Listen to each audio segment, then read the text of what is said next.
Hey, we did how many kilometers? 3? Almost 3? Almost 3. It was 2.5, 2.5. 2.5 kilometers. How do you feel after the run? I feel exhausted. Exhausted? Yeah. Lies. You're so fit. I don't feel as tired as like if I ran like 5 kilometers, I'd be like extremely tired. But 2.5, I don't feel that bad. I know.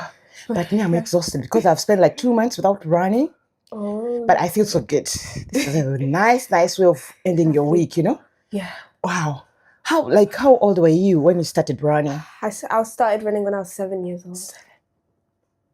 Like jogging with your mom, your dad, or serious running? When I was 7, I did serious running for a good 2 years. Okay. And then I pulled out because they wanted to fly us around and then stuff like that. But then at the same time, I didn't want to miss out on school and stuff like that. So then they flew us. They wanted to fly us out on school time. So then, at the time when I was 7 and above, I was at the stage where we had to learn for the SATs. Yes. So then I couldn't miss out on the opportunity. So then I ended up putting out. But then after, I think I came back when I was 10 after the SATs. No, before the SATs, I started running again because my mom said it's a good way to clear your mind from the SATs. True, yes. So then I started running again from 10, and then I've been just running. So you have been running just to kill stress?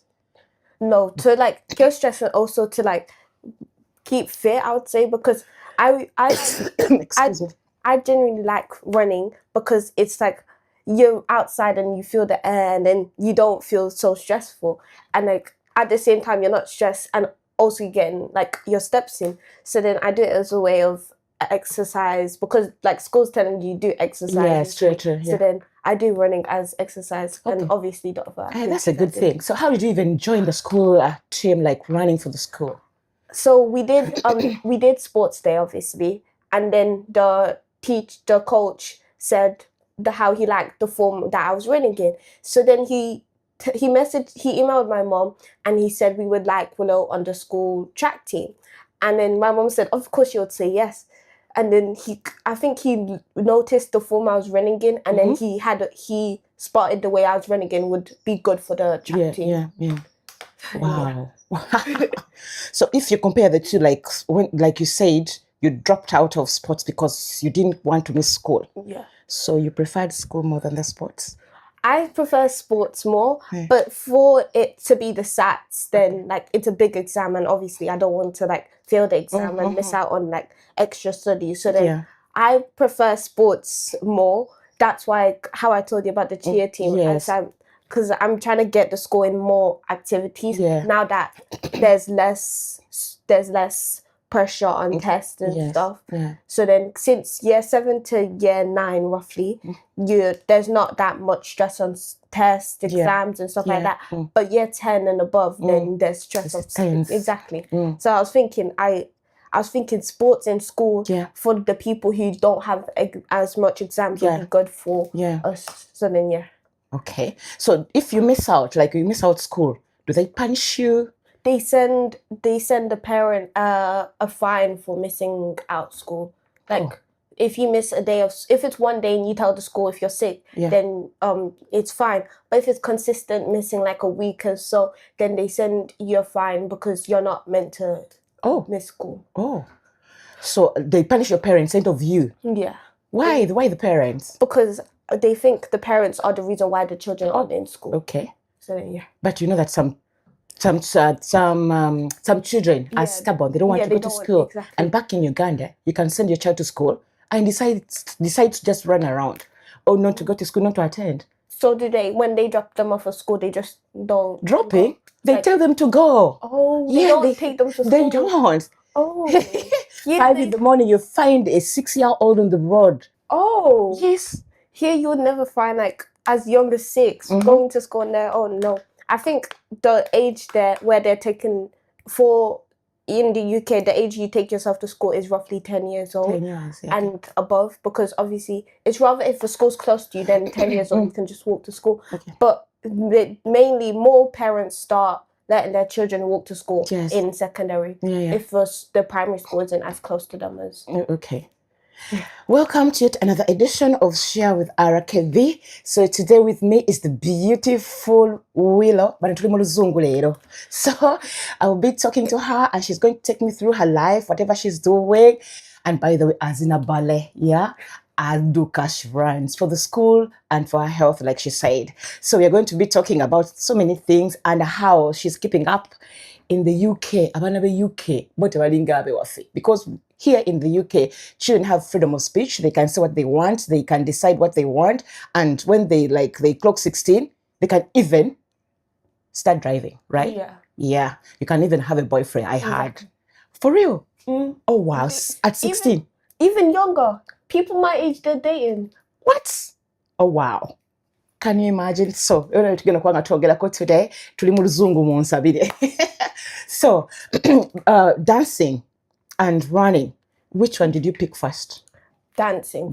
Yeah. Because I started dancing way before. I started dancing at the age of 5. So then I later on found out that I was good at running. So then that's why I joined when I was 7 after.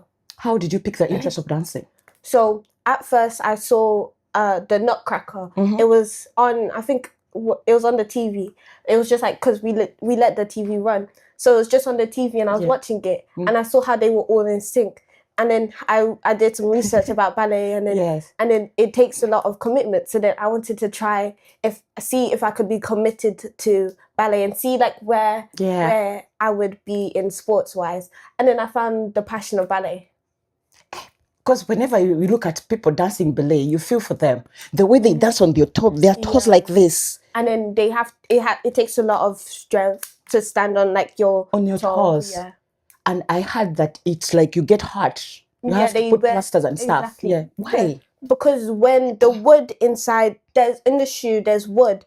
So then when you're stepping on your toe, then the wood is like scratching at your toes. Yeah. Because you're trying to balance, but then it's putting pressure on your toe as if it's like the same length. Yes. So then you're on it, and then the wood is like on your toes, and your toes on the same length as the wood, so it pains your actual toes, and then it creates scars and stuff and like bleeding after. And even your nails get out. Yeah, you have to cut your nails really short when Jesus you're doing Christ. ballet. Like, you can't even fingernails. You have to do them short. So then nothing like even toenails. They have to always be short. So then you don't catch on the wood, like, because it rips off the toenail if it catches on the. That's a lot of pain. Yeah. How did you handle the pain, a 5-year-old girl? I was like, at first I was really upset because I couldn't do it. But then I realized there's steps to doing it. Yeah. Like, you don't have to straight away do it. And then I decided to not put as much pressure on myself to be exactly completely good at doing it. Oh, wow. And your mom allowed you to do that? Yeah. She said how since it's my interest, she didn't want to block my way. She was really supportive of it, actually. She's supportive of like all the sports I do. She said exactly that if she's not going to be in the way of me, she's not stopping me from dancing. Yeah. Yes. Or finding my passion in something. Yeah. Back in Uganda, it's the parents who decide for children. And sometimes a child can show you that I love dancing. And then you say, don't do that. Don't even disturb me. So how do you feel like when your parent is supporting you? I feel more like comfortable because it makes me feel like in the future, if I have an idea, I can easily just come to them and I'll feel like comfortable with telling them and sharing them things. Like if I have like worries about school and stuff, I don't need to keep that stress because I know my mom I would be able to talk to my mom about it since she's more if she's supportive of sports, then surely she'll be supportive of something if I'm stressed about. And she'll not even judge you, yeah? No. Okay. She would like say, she would rather give me tips on if it's bad, she would give me tips, or if it's good, she would just like give me advice on how to maintain it. Yeah. Oh, wow. So what are the challenges have you faced in ballet dancing? In ballet, we did a choreography, and I couldn't do this step because it was everyone else could do a step. I think it was we had to turn around and then put our legs in and out like once, but then I couldn't do it because I kept on. When I went backwards, I stopped. So then I was frustrated about it. But then when I went home and then I was talking to my mom about it, I was like, I can't do this. I need your help. She helped me, and like I think the rest of the night we were practicing it, and then we ended up going to bed really late. But then in the morning I could do it because she supported me in doing the thing instead of instead of most parents, they would be like, oh no, if you can't do it, just keep on trying. But then she actually stayed up and helped me get the skill. So you mean your mom can dance? My mom knows. She knows pure African dance. Okay. But then she doesn't do ballet. So then she doesn't know exactly what to do. But she sees obviously she was a ballet mom. So then she saw us dance and she knew the choreography and stuff like in her mind. So then she would help me and say, oh, the next step is this, I'm pretty sure. And then she would help me. Sometimes I see those girls breaking down and crying. Yeah, in ballet, we were, before going to Disneyland, there was a girl who was completely she cried because I think she was emotional about going to it, or emotional about not being able to do it, because the teachers are strict. They would say, you have to do it again, retry, why are you not doing this? And then so then they were really strict about it. So then she cried for the rest of the thing. So then How did you help? We had a group hug. So because there was different groups for the full registration and stuff like that. So then we had a group hug, and we told her that we would help her after class. And after class we all stayed I think it was 2 minutes or 5. And then she ended up mastering it quickly. I think she just needed some positive and talk her through it slowly and let her actually process it to understand what the steps are. Bambi. That was nice. So how does that group hug help? It makes you feel more comfortable. Instead of if you don't comfort the person, they will feel like they can't do it and nobody's there to help them. But by having a group hug and telling them that they can still do it, it makes them feel like they have support from people, that they can still do ballet, they can still master the steps and stuff. Those girl fights, do you usually get them in the ballet classes? Not really. Because we have watched movies. You have seen those movies Yeah. when the girls are so mean. I know. They hide your shoes, your dancing shoes. They're in the upper classes where they do full on point. They had a big argument because the girls were like, one of the girls said, oh, you do it this way, and then the other ones, no, you don't do it that way. And then when they took off the shoes to do a different step, and the girl told the other girl to put it in her bag. And then at the end of the day, they didn't let anyone go until they found the shoes, because they knew there was problems going on in the group. Yeah. But then they ended up talking about what the problems were, and they made up. But the girl got the shoes back eventually, but they all went home late because they refused to give her the shoes back at first. That's not nice. Yeah, it was a bad time for her. Banange musonyi okutuyana because uva mukudduka omwana naye tatuyanyeko wadde. She's not she has no sweat, but you're sweating inside, right? Yeah, I'm exhausted. I am dripping. I am so wet inside and outside. You look at me. But anyway, so how long did you dance? I danced from the age of 5 to 11. 11. So then a good 6 years of dancing. Yeah.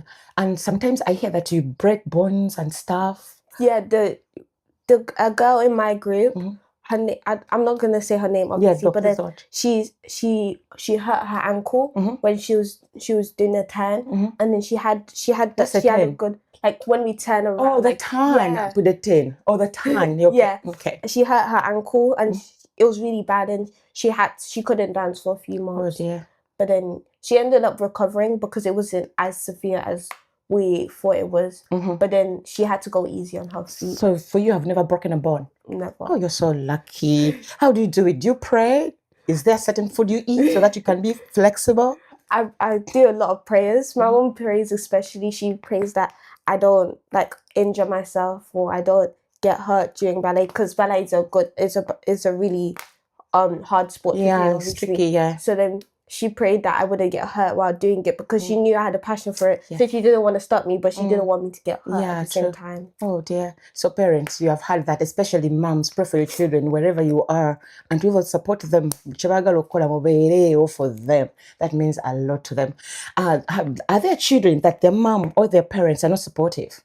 There's in our group, one of them left because their mom was like, I can't let you do this because I've seen the people get injured on stage and you'll get humiliated and you'll feel bad and then you'll have bad mental health. So the mom fought way ahead, but she was really good at ballet. Yeah. And I am still in contact with her, but she does it at home now. She practices in her room. Yeah. But her mom was like really, she refused her to do it. Like she did it for like, I think it was less than a year, a few months, and then she had to put out because. Nice. Yeah. How does this affect a child? It makes it personally, not from experience, but seeing other people, it makes them feel bad about following their passion, making it not. So then if a child wants to do another thing, they don't feel comfortable with telling the parent that they want to do something because they already know from past experience the parent's not going to be supportive of them doing something they love. So then they feel like they won't feel good about telling the parent because they feel they are not heard, like they are not listened to, they don't respect their decisions. Oh, but African mothers African parents, for us we do it other way around. For example, you have an African mother. There's a way we do things, like you will do something bad, we smack you. Mami, do you understand Luganda, by the way? Not fully. Okay. So has your mother ever like smacked you or grounded you or do something to you like an African mother? When I was younger, then she stopped. I think she stopped when I was 3 because she saw how the English people Parents. in the UK do it. Yeah. So then she took a bit from it. Oh yeah. But then she only did it when I was like 3. I mean, from 0 to 3. So, and then she ended up stopping because she said she sees like her and the child doesn't do anything. It just makes them like, it just pains the child. Yeah. Anyway, even us, we stopped. We just talk to them, we sit them down and we talk, you talk things out, Yeah, you don't like you make the child your friend. Exactly, that's what my mom does. Me and my mom we're really close. So then every time I do something bad, we're rather sitting in the car or sitting on the table. Yes. And she's like, oh, Willow, you know, I don't really have to tell you off that much because you're good. But can you not do this again? And you take it. Then, because I understand that she's actually proper telling me what I did wrong instead of like slapping me for something I don't even do. So she actually sits me down and talks to me about what I did wrong and how to do something better and stuff like that. So why did you leave ballet? I left ballet because of the timings. They started doing it late at night from 9 p.m. So then obviously my bedtime on the school day is 8:30. So then it would be past my bedtime, of course, and also it finishes at like 10 because it's 1 hour ballet and it's late and I have school in the morning. So then it didn't match with my schedule. Okay. As well. So and homework still. Exactly. Yes. You have homework here. They give us homework. They rather post it online and then they post it online. Yeah. Okay. And then we do it, or they send it to the parents, and the parents are saying, "Oh, you have to do this today." Or you have to do that, or they just tell us in lesson what our homework is. Do your parents help you with the homework? Yeah. My mom doesn't help me as much because I'm more independent. But if it's English, because she's really good at English, I have to like ask her about it because I'm not good at English. But she asked me I ask her for English, but then the rest I'm fine. How is that so when your English is really good, like you speak good English? I know, it's just like, I think it's my spelling. That's the only thing I'm bad at in English, but the rest I'm fine. My teacher said I'm good with writing paragraphs and essays. I'm good at that, but it's just my spelling. I have more spelling mistakes that I need to like work on. Back in Uganda, children don't want their parents to do their homework because whenever they do the homework, they get punished at school. Everything is wrong. So how is it here in UK? If you don't do your homework, yes, if you tell the teacher in advance that, oh, in the morning you tell them, oh, miss, I forgot to bring my homework, then you won't get punished. But if you just make up like an excuse, like most people think they're funny and they say, oh, my dog ate my homework and stuff like that. They say it all the time. And then the teacher's like, oh, detention, because they say the same thing every week. Or if you like leave it at home and then the teacher's like, oh, okay, bring it next week. But if you make up like an excuse like, oh, my dog ate my homework and stuff like that, then they just give you detention for it. Cause My dog ate the homework. Is a joke or it's real? it's a joke. It's a joke. Yeah, someone made up a joke and then everyone's been using it as like a line. My of dog saying ate it. the homework. Yeah. So like you have missed the homework, so Yeah. you're telling your teacher that the dog ate it. Yeah, exactly. Yes. And half the time they don't have Dogs pets at home. Yeah, exactly. Yeah. So then they can't even say the dog ate the homework when they don't even have a dog at home. Maybe it's I was going to say maybe it's someone who's staying at home is the dog. Talking about dogs, I heard that at school you even have that part where you take care of school pets. Yeah, not here in the UK. In Okay. America, Oh, they okay. have. In America, they have pets in class, so you get to take it home. But in the UK, we don't do like pets at school because people are allergic to like dogs or cats or like animals in general. So then they don't want to risk like a child having a reaction to like an animal in school. So then they don't really bring a pet into school. Yeah. But my school, they talked to one of the parents, and then they said that the dog they just need to get like vaccinated and make sure it doesn't have Rabies. like exactly. So then, or like have fur that people are allergic to. Then my head teacher said that she might allow the dog to come into school for us to like as a therapy dog, but we need confirmation from the people who own the dog. Okay. So going back to that point of leaving ballet, did you talk about it with your mom or you just decided to leave ballet? Me, my mom, and my dad, we sat down. Well, my dad was on the phone, but me and my mom was sat down at the table, and then my dad was on the phone, and then my dad was like, Willow, unfortunately, we have to pull you after ballet. And then my mom said, we know you really like it, but the timings are bad. And I wasn't angry about it because fair enough, it's the timings aren't linked to my schedule.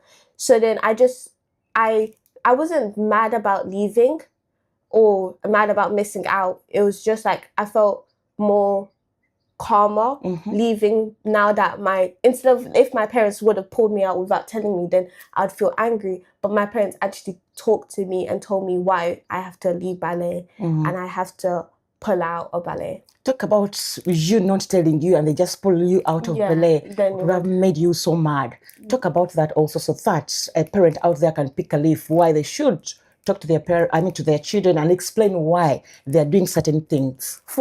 If you just pull your child out of an activity without letting them know, like the child enjoys the activity, so then just removing their enjoyment of sport, it's just like it hurts the child in general because they're so confident about the sport and they're just randomly one day they get it taken away from them, so then it hurts the child for the sport to be taken away from them. So you should first sit them down, tell them why you're pulling them away from that sport, and explain to them the reasons why you have to remove them from the sport, and actually talk about if there's an alternative for a different sport.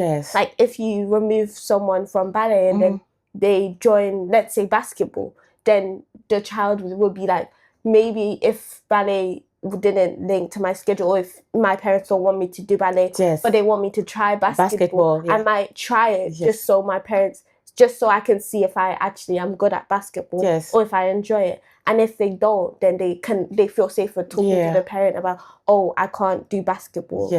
But we have seen parents talking to their children about that, what we have been discussing, but still the child goes ahead being stubborn and bitter and mad. They just storm out and leave the hall. Because I feel like for you to take away the sport, some children are more mad about being taken away from the sport because they really enjoy the sport and then their parents are deciding to take them out, so they feel that anger and they just storm away because they're already mad about the sport being taken away from them, and then the parents telling them they have to quit the sport. So then they feel like mad about it, and they obviously they storm out. But then if for the people who do it, it's not really good to do it, because your parents are telling you to that about taking you out of the sport. Yes. But then you're storming away. But your parents have made an effort, and by telling you, actually physically telling you that why you're being taken away. So then by storming out, it's just making more problems for you, like making the parents have a more reason to pull you out. Like if a child's being stubborn and stuff, then the parents will see if they add the child to another sport, they'll do the same thing if they have to pull them out. Wow. So do you think a parent should take this child out, like buy you your favorite dish, or take you to a movie and then tell you like break the bad news? Like if you're breaking the bad news, you rather have to. If you go to a restaurant and then you're just there talking, and then you say, "I have bad news for you," and then the child is already like having their favorite meal, I feel like it would ease the pain more, because you're having your favorite dish, and then you're feeling you're getting bad news, so then you won't feel as angry. And obviously you're in a restaurant, you can't storm out anywhere because you're in public. Okay. So now you have left ballet forever? No, I wouldn't say forever. I feel like if a schedule changes, then I might go back. But I feel like for ballet, I feel like now where I am in my sports and my schedule, then if I come back to ballet, it'll just ruin my schedule. So I feel like I wouldn't say forever. Maybe in the future, I'll join back, like when I'm more older and my schedule's more open.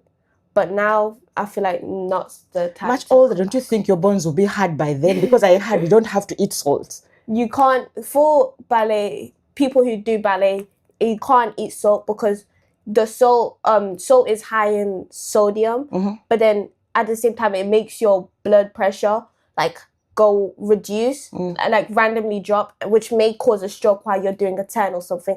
And at the same time it's bad for your blood circulation at the same time, because if you have too much salt, then you're doing ballet and then you might have a stroke, or you might pass out and faint because of the salt being in your blood. Yeah. So you think much older you'll be able, and your bones won't be hard? I feel like not. I would make a turn. I feel like way before I'm 18, because when I'm 18 I'll be fully developed, and I'll be too old for ballet, I would say. But people who are older, they still do ballet, which is really good for them. But then for me, I would say I'm not gonna do it when I'm past 18. Maybe like if I'm 15. Okay. Before. So which countries have you traveled to because of ballet? I've been to France. Okay. I was meant to ballet. My ballet was meant to take me to Spain, but then the trip got cancelled. Why?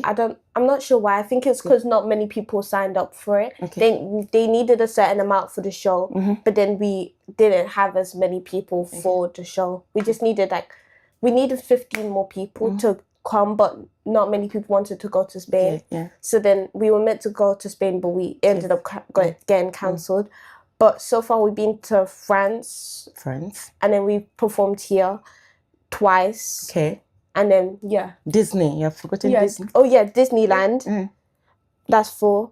And then we were meant to have a performance in London in a big stadium. I don't know what. O2, is it O2? No, it was in central London. I don't know what the stadium was called, but it was the stadium was fully booked, so then they had no space for the show. But yeah, those are the places we've traveled. So do people here understand ballet, or do they like love the sport? Some people don't like ballet because they don't believe it's a sport. They don't feel like dancing should be a sport in general. But for the people who do understand ballet, they see how it takes a lot of strength, Yes. and it takes a lot of core strength, and you have to because of your diet, you can't eat salt, Yes, obviously. true. So your diet has to change Yes. for ballet, which is basically a sport in yourself, because in sports you have to have a certain diet for it and stuff like that. So it's basically, ballet is a sport, but I feel like people who don't understand it, like people in the UK, they don't understand ballet as much, because they've not all people, Yes. but like some people don't think ballet should be a sport, because it's not as like kicking a ball and stuff like that, yeah. or running around the track Or So then- swimming. exactly. So then they think it doesn't take as much strength, but it really does. It takes Yes. a lot of it takes a lot of mental strength, to be fair. Have you gotten some awards? Yeah, I have loads at home. So we obviously, they gave us pictures, they gave us medals in Disneyland. They were custom made. It said Disney 2024. Okay. I think I went in 2024, 2025. It had it was a gold medal for the parade. Okay. And then we got the ballet, the actual ballet foot as a trophy. For everyone got it, but for actually, because our ballet teachers, like, they like to give us rewards for our good work. So in France, we got the ballet foot reward, and then for the shows, they just gave us medals as well. So how do you even prep for those, like, competitions? Were they competition, or were they just showcasing? They were just showcasing for, like, for example, when we went to France, they said coming from UK. So then people in France, maybe if they come from UK, they might sign up and like sign up to ballet and do it. But we mainly do it for shows and stuff. We don't really do. How do you prep as Willow? For those shows. For the shows, I feel like the night before, I did the whole routine. Yes. Because, for example, when we were in France, we were in a hotel. Yes. So in the hotel, I was walking up and down. I was doing the routine and then after I eat something, and then obviously when I go to sleep and when I wake up, I have a cold shower so I can mentally prepare for the show, or like because we do ballet exams as well, for the exam as well. Yes. So then it helps. I feel like the cold showers, it helps me to wake up your body, exactly. to wake your body. Exactly, and make me feel like more ready for the more awake. Yeah. Yeah. I don't know. I don't think I can handle that. But I love watching ballet. I love it. But me doing it, like spinning and jumping and everything. Because I see those girls crying, and before they start like breathing in and out, holding the breath, as if they're anxious. Yes. Yeah. That happens to you too? I've had it once before Disneyland, but it wasn't really as most people have it. I was just like more nervous for the show because I was scared, like, if I mess up and stuff like that. But then my friend next to me said, "We're gonna do great. We've been preparing for months now." So then that just help me calm down. Okay. And talking about the laws you have as children in the UK, they give that freedom. Yeah, if you go to city centre, you can have a microphone and you can say what you think is unfair or fair, but you can't mention religion or race and say, oh, they have to get out of our country and stuff like that, because that would be bad and it would be against the laws. Yes. But you can say, oh, I don't find the fact that if you say, oh, I don't find that people who drink Pepsi, or no, I don't find that Pepsi is good for people, then that's okay, because you're saying what you believe is right. But if it comes to race or discriminating people, then it's against the laws. As in the third world, we think sometimes when children have a lot of like freedom, they mess up things. To be fair, people if you have like too much freedom, yes, you become more reckless, and then people can abuse the freedom they have. But then for children, like when you get older, to be fair, then you realize that you've been given the freedom. You shouldn't abuse the freedom. But people younger, then they just mess around with the freedom they have. Like they if you go to city center, then they're just running around Yes. and stuff like that, and they're screaming. Mm-hmm. Especially on the bus. Exactly. They're on the bus. They're walking up and down the thing. You know? And you're allowed to walk on the bus. Like, it's not against any law. But they're always screaming and shouting. Yes, yeah. And they're jumping from chair to chair, and it's like we've had the freedom of being able to go on the bus and going on public transport, then they're misusing it. So what are the laws you have seen that most of your mates break? I feel like for the freedom for like, because now you can go to the shop and buy something as a child. You don't have to have an adult with you and stuff like that. But then they misuse it, and then they go to the shop all the time, or there's people my age who like, in my old school, someone took a bottle from the corner shop and ran out, and the police were called to the school about it. So they misuse the fact that you're allowed to go. You can go to the shop and buy something. And also, I love you people. I love you children about like respecting everyone. Like when I was on the bus the other time, like when I just popped in the UK, I was getting off the bus and everyone was thanking the driver, even the children. I felt so good. You say things when it's like it's not a law, but when you're coming off the bus, you say thank you. Wait, thank you. Like, who told you that? As a sign of respect for thanking them for driving you to the place you wanted to go to. But you have paid this guy. I think like I personally say thank you to the driver, because I feel like the driver's driving you around. Yeah, you've paid for him, but he's spending his whole day. He's not with his family. He's not with his friends. He's just driving the bus the whole day, dropping people off to their place, and then he's just sitting in his small box and driving people instead of being with his family and friends. So then you have to thank them. And I think even on Christmas, the buses are still on. Even like in winter, no matter the weather. Yeah. So then if I feel bad for the bus driver, because they don't have that freedom. Yes. So then I thank them, because just to like make their day, at least, to make them feel more happy about driving the bus. That's so nice of you. I also started saying thank you. But in Uganda, you're in a taxi, hey, just get out. And then this habit of chasing the buses. Yeah, if you're late and then the bus is gone, you have to rather chase it. Or if you're close to the bus, you hit the side of it so then it can stop. Okay. Or if sometimes it just drives off because you're late, so you have to catch the other one. Okay, so I think that teaches you the discipline that you have to keep time. You have to be early and stuff like that. So next time when you catch the bus, you know the bus is coming at this time.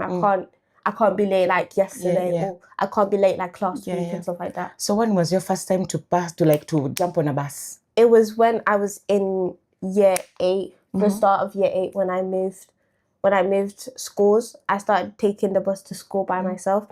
I think because I was told the route, and then my mom said, you need some independence. I'm going to allow you to, if you get lost, you can call me. Yes. I have because my mom has my location. Yes. She said, I have your location. If you get lost, I'll call you and see where you are, and I'll pick you up so we can go through the route. Yes. But on my first time on the bus, I actually nailed it. I went on, because I got told the buses I need to take and where to cross to get to the other bus stop. And then it was more easier than I thought. I was stressing about it the night before. I was like, what if I get lost? What if I what if I go to the wrong bus stop? Yeah. So then I was stressing about it. But then when I actually was on the bus and I went on my second bus, I was like, it's more easier than I thought it was. Okay. And now let's talk about football. So playing football, which number do you play? I play forward and midfielder. Okay. Why? You play both? Mm-hmm. How is that? So anyway, I'm not a footballer, so I don't understand those things, but you tell me. So when we're playing a match, if it depends on who wants which position. If someone's already forward, I'll play midfielder. Okay. But then if nobody's forward, I'll play forward, because I can score and I can also defend. So midfielder, they can pass to help someone score, and they can also help defend the box. Okay. Do you have injuries? I have these ones, these two on my leg from, if it was last year I got them, but it's still there because I had a really bad foul. So then I had to be taken off the pitch because I don't know how, but they were kicking the ball and they booted my leg. So that's how I got the 2 scars. And then I couldn't play that day. But I ended up coming again the next week because I didn't want to miss football. But it healed quicker than I thought. But the day after when it was school, it hurt really badly.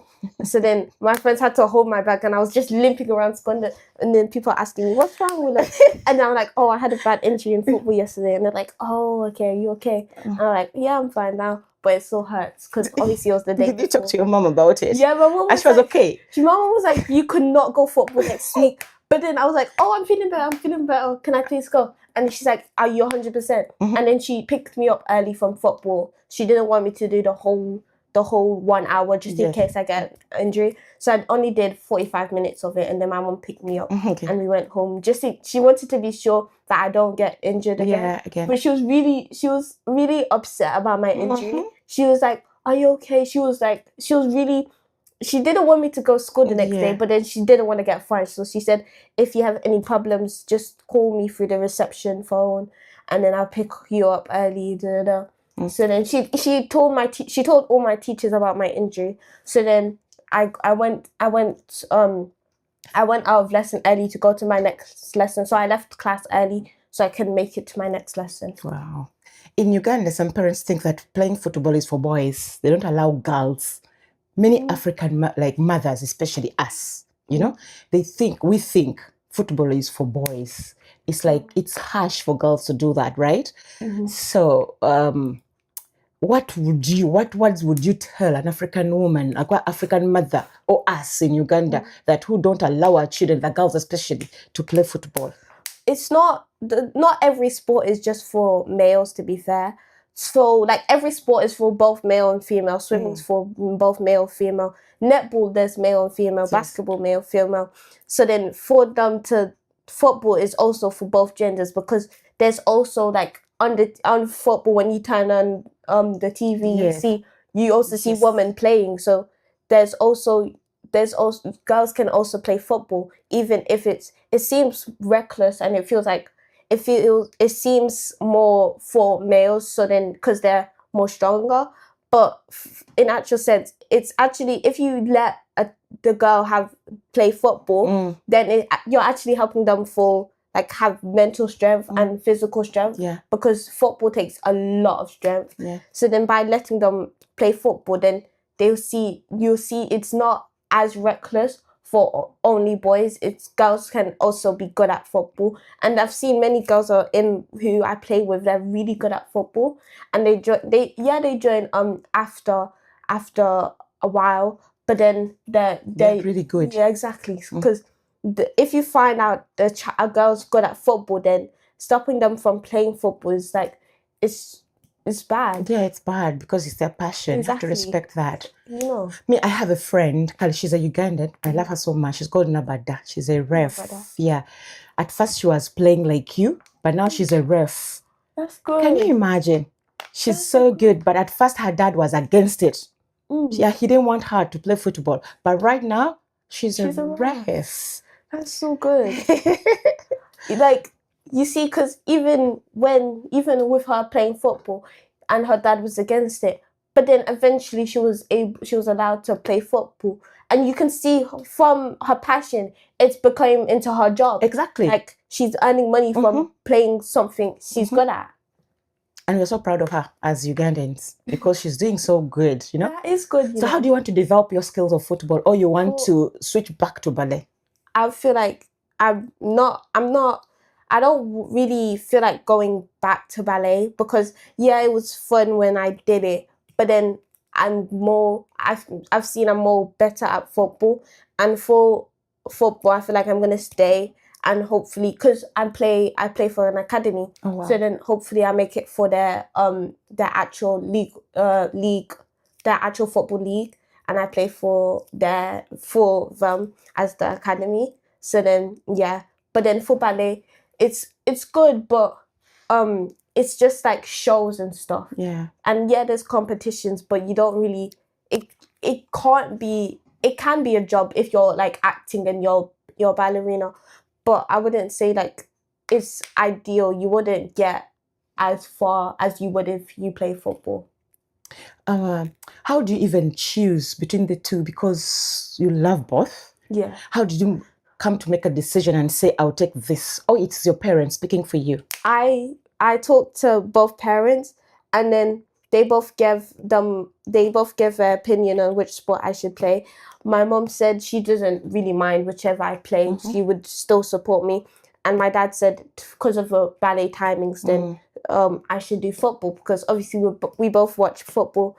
And then I ended up picking football because my dad had a good point, and then my mom she wanted to support me whichever I choose. So then I picked football because ballet didn't match my schedule, and I've also been doing ballet for 6 years. So then I feel like it was time to let ballet go. How do you get to know what you're good at? Because there are parents, children out there, they want to do something, but they're scared. They don't know what they want. They don't know what they're good at. How do you get to know?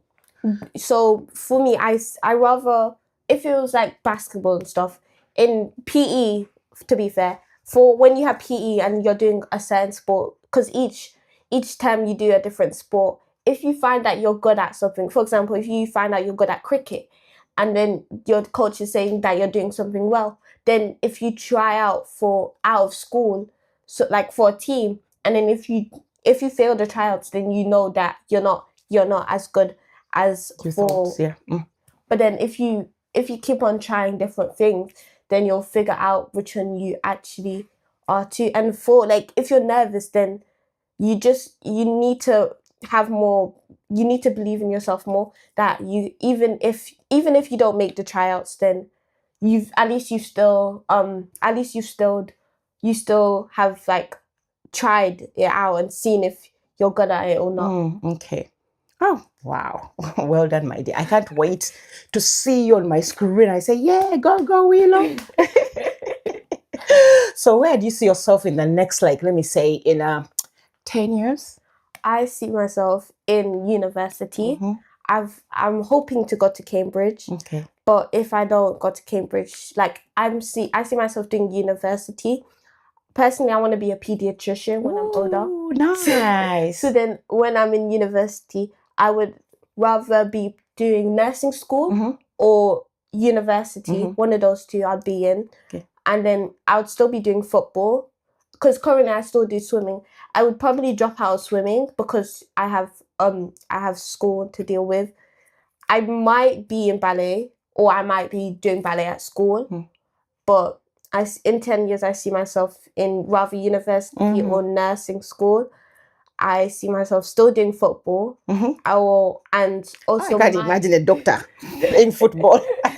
maybe doing ballet again. Okay. And I would have pulled out of swimming because I'm in a high stage for swimming. Yes, yeah. So then, the next stage is the end of swimming, and then you do lifeguarding. Why do you want to be a pediatrician? I personally, because I have. It's mom. Oh, should I pick it up? Yeah, please. Okay. But she's going to be on air. Hello.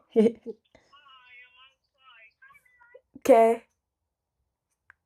Okay, bye. She's outside. Yeah, she's bringing me clothes. Oh, no worries. So let's just wind up and we go out and we get them. Yeah. Okay. So have you been to Uganda? Yes, just a little bit of being a ped. Why do you want to be here? I want to be a pediatrician because I like sports, and I like helping children, and I have 2 younger siblings, so then I help my siblings, and then when I see children hurt, it also hurts me, and I want them to feel better. Okay, so have you been to Uganda? Yeah, I went in 2024, and I went and I saw my cousins and I saw my auntie, and I went to my auntie's wedding that was mainly the main reason why we went. Mm. And then the wedding was jam packed. Okay. And me and my cousins, we walked across, Yeah. and then it was really fun because we all had to do speeches. That was your first time? Yeah, in a Okay. Ugandan Yeah, wedding. yeah. But it was really fun, to be fair. Okay. I saw all my judges, and it felt like I was not back at home, but I was connecting with where I come from. That's nice. Do you know how to greet in Uganda? Yeah, you have to kneel down And say, and then say Siliotia Osibiotya Nyabo Nyabo. or Siliotia Sebo. Sebo, yeah. And then you say Oliotia and they say Jendi. Oliotia and I say Jendi. How do you ask food in Uganda? I have no clue. Nsaba kummere. Nsaba Saba kummere. Kumbele. Yeah. So what was your favorite dish? Rolex for sure. Rolex, chapati and egg, the omelette. Yeah. You loved it. I love it. It's really good. I like every time we would be in the car, we would all beg our auntie to stop the car so then we go get Rolex. But then she would just buy us all Rolex, and it would rather be early in the morning or we were coming back in the evening. But any time of the day we would ask for Rolex. So do you want to come back to Uganda? Yeah, for sure. I feel like if I come back to Uganda, then I would for sure I would have Rolex, and I would try different Ugandan dishes. Yes, matoke and chinyewa is really good. Yeah. You should also try out chikomando. Chukomando. It's chapati and beans. It's really nice, you know. Okay, thank you so much, Willow. Please, do you have any message for Ugandan parents Listen who are in the UK? Okay, in the UK, if your child has a passion in sport, let them do the sport they want to, and also to listen to your child and listen to their passion, not to beat the child, because beating the child, but actually talking to them about what's wrong or what they did wrong. Okay. Thank you so much for your time, sweetheart. And thank you for taking me around today to run. I feel so good. That has been Willow for you. So until next time, Rose Kalibele Bwanika, take care of yourself. Bye.